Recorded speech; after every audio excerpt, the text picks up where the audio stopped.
So, Alex, what's your why?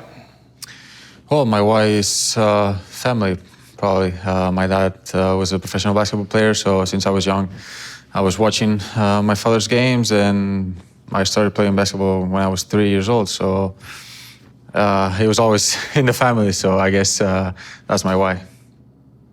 Has your why changed from your first basketball steps in Mallorca to the NBA, now to Barcelona?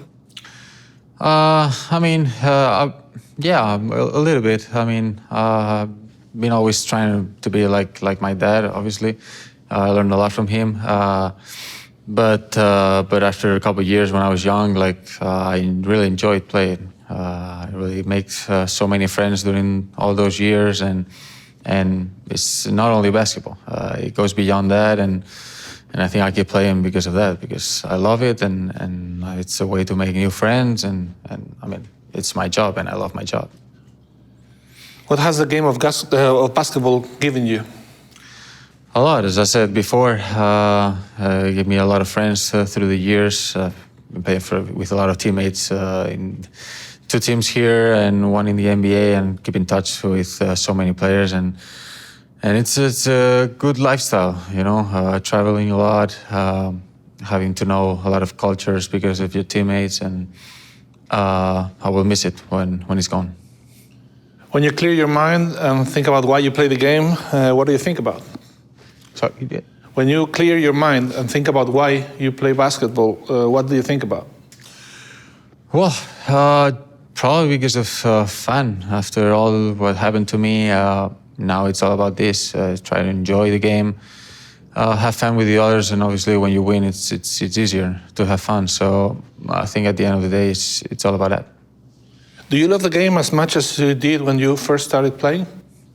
No, obviously. Well, when I started playing professional, obviously I watch so many games of professional basketball, but once you get to play for one of those teams, you realize that it's completely different. You know, it's really tough, especially the beginning. Have a place, and make a place for you to play in those teams, and then you gotta just grind hard every day, try to get the confidence of your teammates, of your coaches, and go step by step.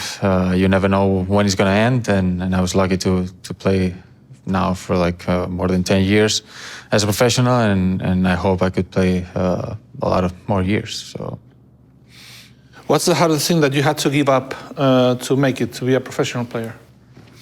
Well, for me, it happened really fast. Let's say since when I was 16, I was playing in Mallorca for 13 years, and nobody knew me. And then all of a sudden, I got so many calls from a couple of teams, and I decided to go to Malaga. And then after a year playing in the 2nd division, I jumped into the first team, and then right after, I jumped into FC Barcelona, playing EuroLeague and playing for so many titles. So for me, I would say I didn't have time to process that, because it kind of happened quick. Then obviously I had 4 years here in Barcelona, and then I make up my mind to make the jump to the NBA, and that I took more time just because I wanted to be ready and process that. But yeah, I mean, it just happened quick, and I tried to adjust as I could, you know, to the times. You're still giving everything to the game. What's the toughest part about it? Well, I guess, you know, people say we only practice for a couple hours a day and play the games. But I think playing basketball means more than that. You know, got to take care of your body. There's a lot of travels. You're announced to family right now. My wife is pregnant. It's one of those days, and almost missed the birth of my kid because I was playing yesterday. So, I mean, it's part of the job. I guess it's not pretty, but I mean, you got to do it, and it has a lot of more positive things than negative. What should people think about when they consider what you've given to the game? Well, I would like to that they think that I give everything. I always practice hard, play as hard as I could, and try to give my best for the team that I was playing for. And That's all. I'll be happy if they recognize that, and when my career is over, I could look back and say like, that was my limit. I pushed every day, and I reached the top, or whatever it was, the top. All right, now talking about your own path, looking back, how happy are you to be playing basketball again and to focus on what you really like? Well, I'm so happy. Obviously, I had rough times years ago, and I thought I couldn't be playing basketball anymore. But luckily, with work and with the help of professionals, I was able to enjoy the game and actually enjoy it way more than I was enjoying before it happened. So I'm really happy that I could make it to the spot I'm now. Like you said, you took the decision to stop playing basketball to focus on your mental health. Yeah. Who were the first people you looked for when you realized you needed help? Well, when I was there, it was only me and my wife. So obviously, she was the main pillar from my recovery. Obviously, I had help from professionals on the team and outside of the team. But it reached one point that I should have talked before. At one point, I didn't talk enough, and it hit me in the face, and I couldn't do anything to stop it. So I decided to take care of my mental health because it was my priority, and I stopped playing basketball for probably 6 months, more or less. And then, with the time, I was getting better and thinking about basketball again and trying. I wanted to try to see how I felt, and luckily I felt better than expected, and now I just can play and be happy and don't think about what happened before. Of course, it's not an isolated case. A lot of professional players in many sports have battled mental issues. How tough is the pressure of performing in front of people? Well, it's tougher than they think. I think it's not only playing against people. There is a lot of pressure of coaches, obviously, from yourself, because of course you want to play at your highest every game and every practice, and it doesn't work like that. So I think you got to work on your brain and your mental health, like you work on your physical game or tactical game. It's part of you, and it's really an important part of you. So, I learned a lot from that. Now I think teams or players are seeking for help before, just try to prevent, like you prevent injuries, and I think we're improving in this position. When you came back, you wrote a letter to the ball, to the basketball, and you said that no one had made you feel like the ball did. Was that a turning point, realize that you love basketball so much? Yeah, of course. As I said before, like I was playing basketball since I was 3, always watching my dad's games. And I was playing basketball with everything I could find, So when I reached that point that I couldn't even just look at basketball on TV or touch the ball, I started to think that why it's happening to me. Then with recovery, I just realized that the problem was not basketball. And that's why I wrote the letter also, because I know so many people are going through those problems, and I just wanted to try to help. That if they see that I or a professional basketball player has those problems, that it's supposed to be like a privilege, and we have money, we have the best cars, we have everything, and we're going through that like anybody could go through that. So I think we did a pretty good job, my team and I, with that video letter, because I had so many messages after that saying that I helped him a lot. You're notoriously on Twitch, you play video games for fun. How important is it to have these extra hobbies to keep you away from basketball, even if it's for a little while? I think it's really important. You don't have to think about basketball 24 hours. If not, what happened to me could happen to you. You get obsessed So I think it's really important, even video games, go out with friends, go to the cinema, whatever. Just trying to find something to disconnect a couple hours, not to think about your problems, even to not basketball, just personal problems. Sometimes you just gotta have your own time and just focus on a movie, for a couple hours, and that's good for your mental health also. As I said, I have video games, luckily now not anymore with the kids, but yeah, you always have to have something, to besides basketball. Who helped you the most in your own process?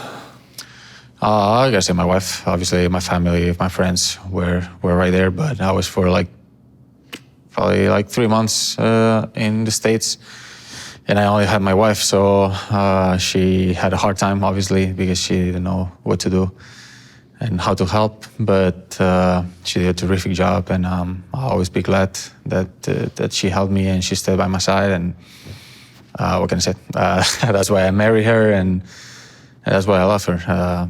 She helped me through those moments, and she will help me if I go through some other problems. So my wife is the main pillar in those cases. Speaking of people that love you, it's no surprise that you ended up playing for Barca again. You were not with Barca when this happened, but how supportive was the club in those tough days? They were really supportive, actually. I got a phone call from the president back in the day that just saying that if I needed anything, they were there to help. Also, the club where I was playing in Oklahoma also did the same, even though I was not with the club anymore. So I was lucky with that, even though I wasn't playing for any club at the moment. I had two of those that I played for that were ready to help, and they were worried about me. So obviously, when I started to think about playing basketball again, I think Barca was the only option. I know I wanted to be back home, and after what happened, I just needed to feel like home, and Barca was the only club. Well, for a lot of people, you're leading by example, and you're helping professional players that could be in the same situation. How does it feel? How important is it for you?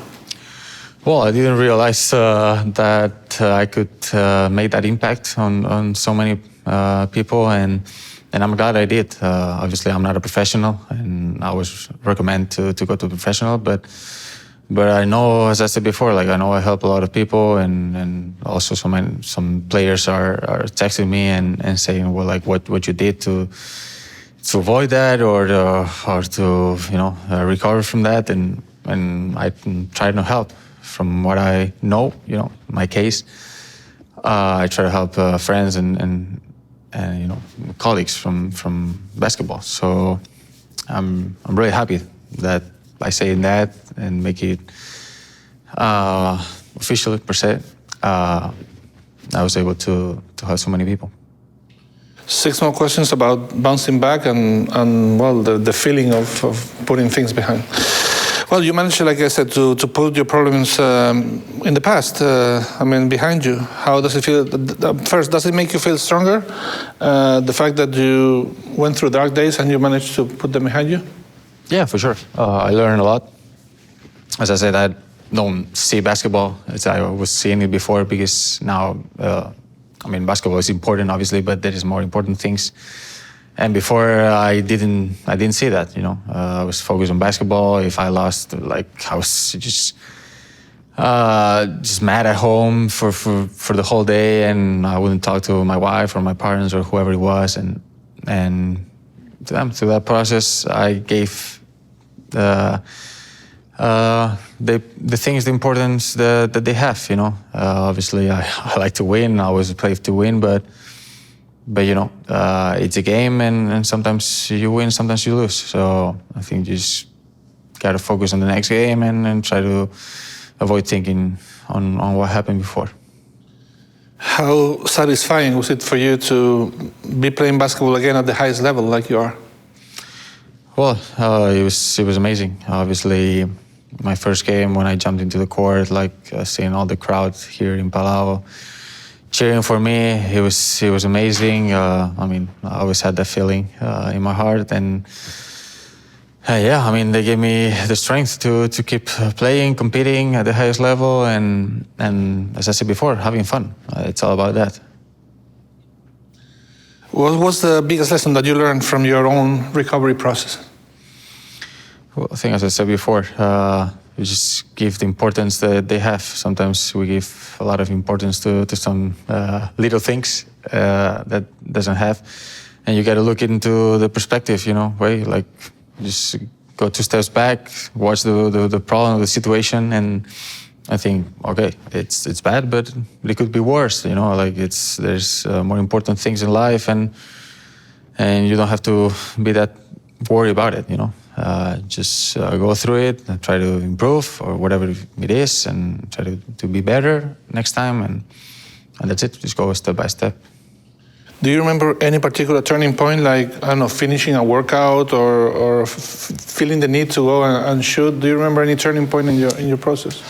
No, I mean, I remember it was in Oklahoma still with my wife after probably 2 months without, or maybe not that much, but around 1 and 2 months without seeing basketball or touching the ball. And then all suddenly we had a basket in the backyard, and I told my wife, let's play a KO, the typical game.